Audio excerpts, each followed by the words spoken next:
All right. So let's talk about what happens when the government does expansionary fiscal policy. Now, again, this is aggregate demand, aggregate supply analysis. And again, do we agree on all this stuff? No. But anyway, so we have short-run aggregate supply, aggregate demand when the government increases spending. So we have a recession. The government says, hey, we're going to fight this recession by increasing unemployment benefits. They did something that they've never done before, and that's to give unemployment benefits to gig workers. So I have friends who are referees. I referee. I have friends who are referees. I have a job, so it doesn't apply to me, but I have friends who just referee for a living, and they got thousands and thousands and thousands of dollars in unemployment benefits. So much, in fact, that some of them are talking about trying to stay on unemployment longer and not go back to reffing when the games start. Hopefully the government will catch on and not let them do that, but we're spending all this extra money, or we might go out and build roads. We might give money to the states for something. Okay? So what happens when you have expansionary fiscal policy is that aggregate demand moves to the right. There's an increase in aggregate demand. And when that expansionary fiscal policy kicks in, you should increase real GDP. That's what this says. There's an increase in real GDP. And that increase in real GDP is going to create jobs. So in the short run here, because it's a short run aggregate supply, right? Increase in government spending shifts the aggregate demand curve to the right. We get an increase in aggregate demand, and with it, an increase in jobs. All right? So the government in the short run, according to this model, the government in the short run can increase government spending and create jobs. There's a little bit of an increase in the price level, but we're creating jobs. Okay? But this is the short-run view of this theory, right? Remember that aggregate demand and supply says there's a short-run view of the world, and then there's a long-run view of the world. So what happens? What's the long-run impact of expansionary fiscal policy? So the government spends all this money, and in the short run, they create jobs. But over time, that impact of creating jobs goes away, and we end up with inflation because the government spent all that money. Okay? We get inflation. Aggregate demand moving to the right causes inflation against the long-run aggregate supply curve. Okay? So short run, government, this theory says in the short run, the government can create jobs. In the long run, it creates inflation. We got that?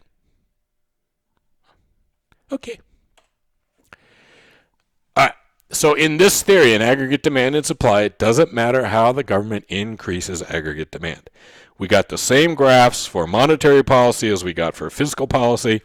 In the short run, monetary and fiscal policy in this theory can create jobs. And the reason is you have sticky wages. Wages don't move the way they're supposed to. Sticky wages and prices, right? The sticky wages and prices model. Because they're sticky wages, we get a connection between the nominal values and the real values. So nominal things can affect real things in the short run because we're sticky. Once we get done being sticky and we're not sticky anymore, the nominal becomes separate from the real, and we end up with inflation. Okay?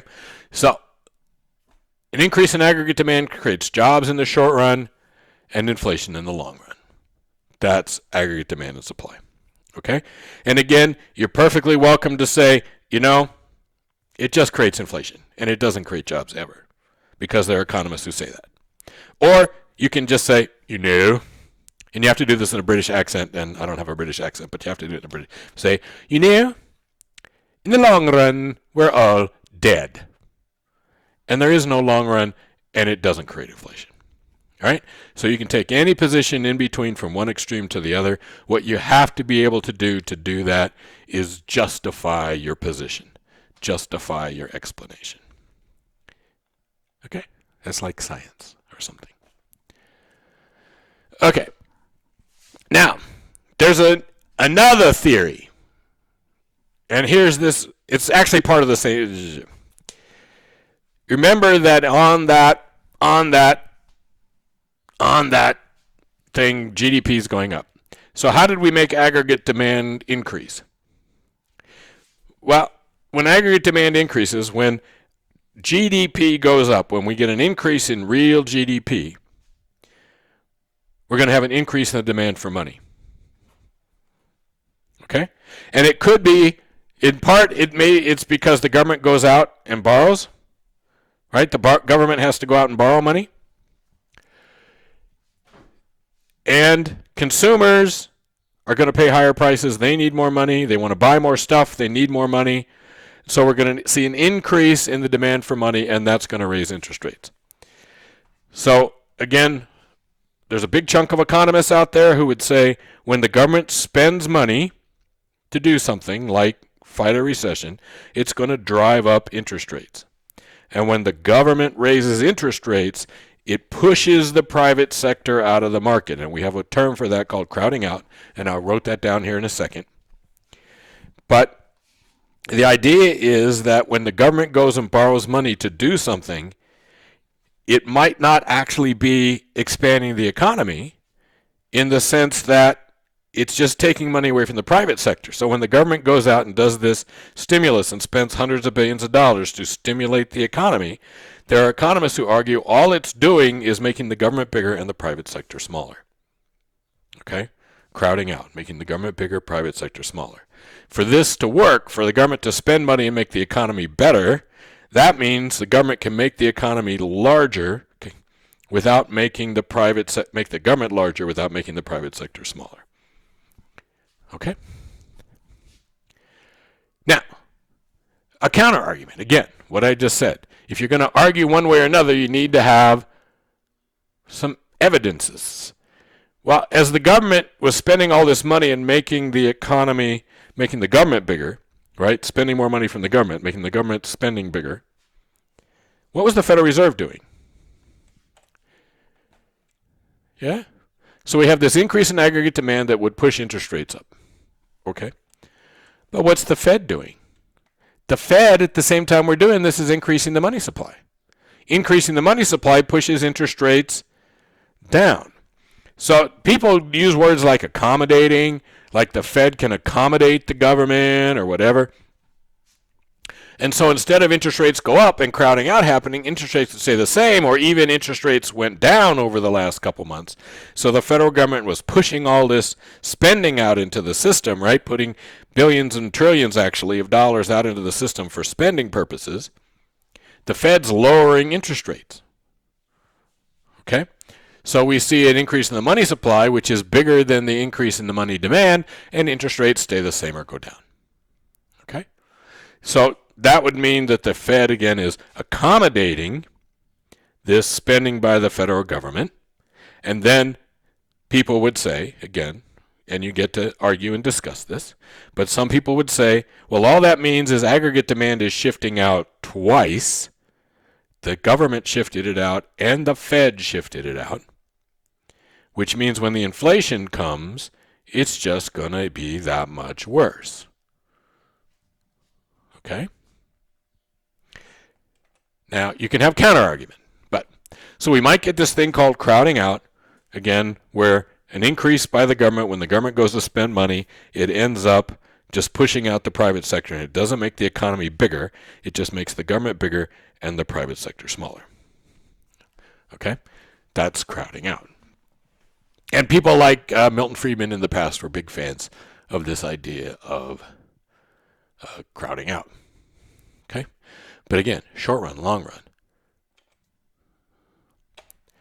So the last recession we did a stimulus package, right? The American Recovery and Reinvestment Act. There were actually a couple of spending things that the government put in. The Bush administration put in a thing called TARP, and it was supposed to do certain things, and it sort of never did what it was supposed to do, but it did other things. And either way, they spent a lot of money.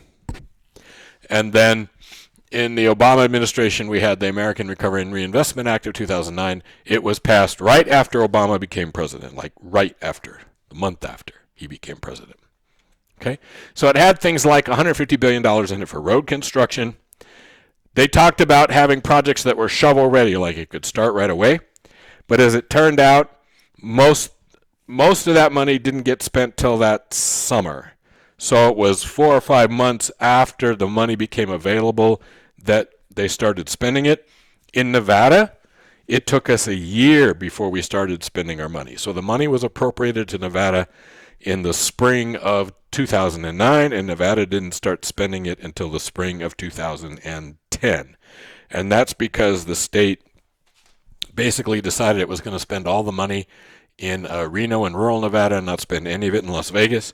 And you can imagine that a fight broke out since most of the population and most of the money in Nevada is in Las Vegas. And we still ended up with nowhere near what anybody would say is a fair share, unless you're from Reno and you think that anything above zero for Las Vegas is fair. But shovel ready, it gave money to the states to spend on things, particularly Medicaid. It targeted biomedical and green industry things.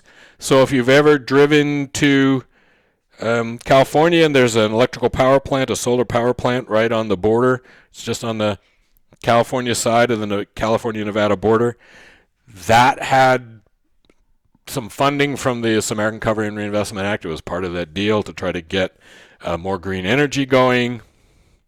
It had some tax cuts in it. Strangely enough, I always get upset because there were Bush tax cuts and I didn't make enough money to get a Bush tax cut. And then there were Obama tax cuts and I made too much money to get the Obama tax cut. And I always like, where's my tax cut? All right.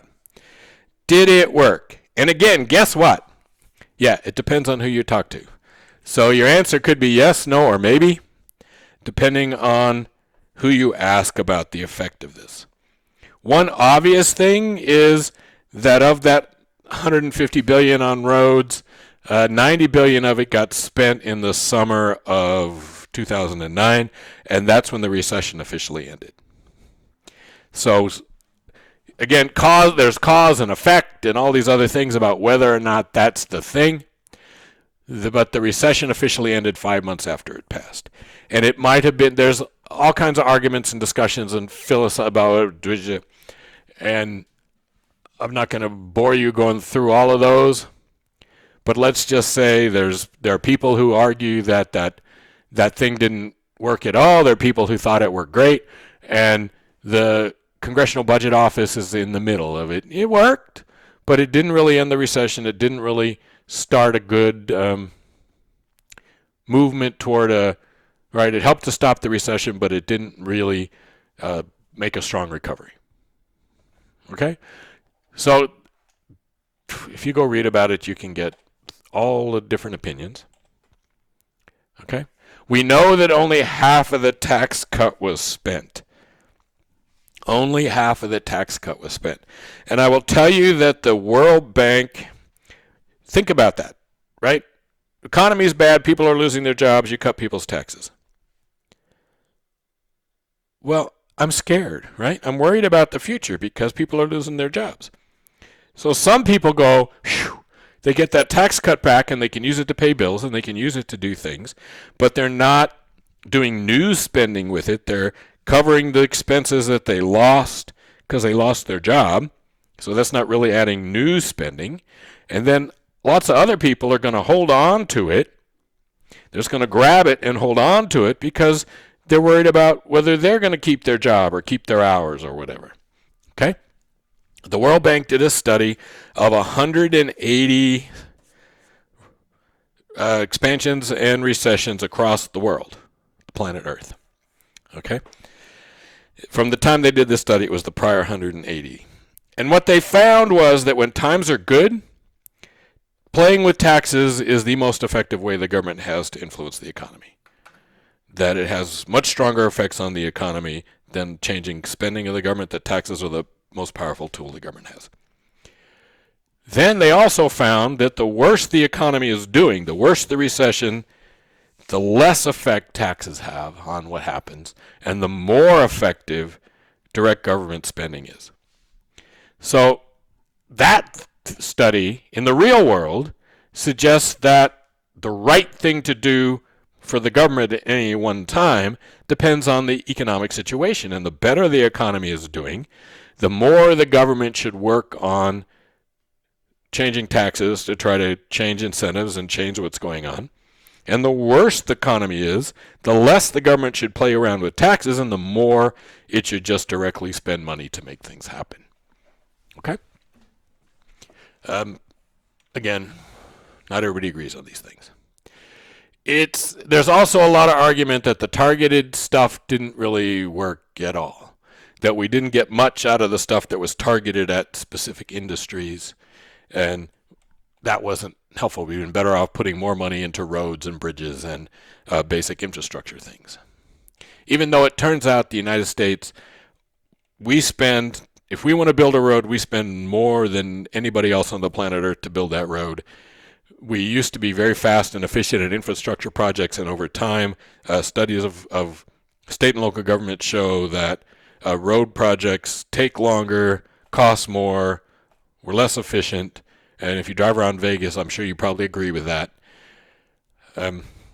All these questions are good questions.